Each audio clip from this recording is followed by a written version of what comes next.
तर मला असं वाटलं की नाटक म्हणजे असं का असतं, वेगवेगळं नाटक का नसतं.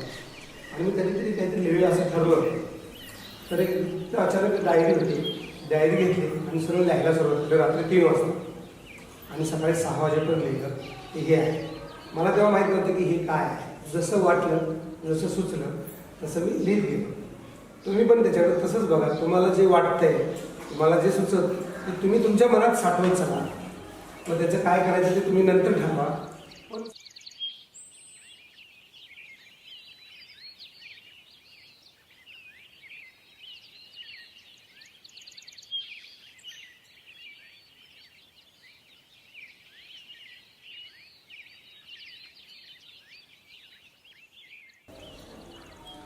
ऐसे एक एक ढेकूळ जमवून, ढेकूळ माहिती आहे ना, मातीचा भाग.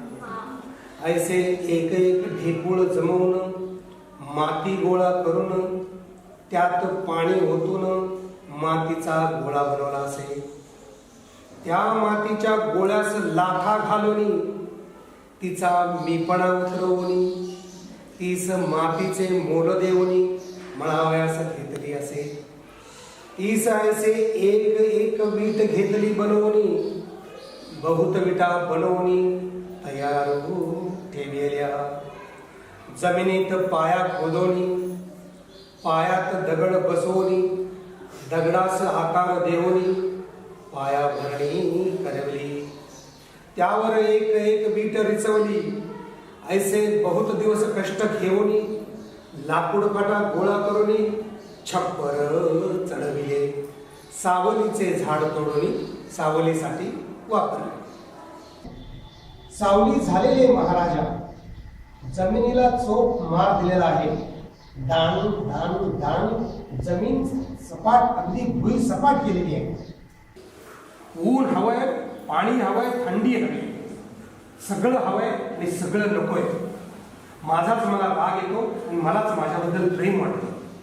नवं नवं हवं, कोरं करकरीत हवं, खूप दमावं, खूप विश्रांती घ्यावी, उभं राहावं, बसावं, झोपावं, उठावं, नवीन नवीन शोधावं, मग ते जुनं करावं, मग परत नवीन, परत परत ओक्क बोक्क ओक्क बोक्क कक्षा संपवाव्या.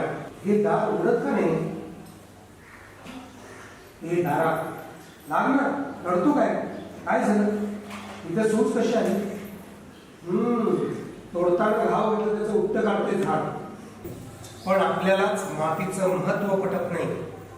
ती तकतकते, मागते, करायला पाहिजे, काहीतरी पेरायला पाहिजे. पटत पण कंटाळा कंटाळा कंटाळा. देवाचा पण कंटाळा. देवा रागू नकोसा, रागावलाच तर गेलाच नका.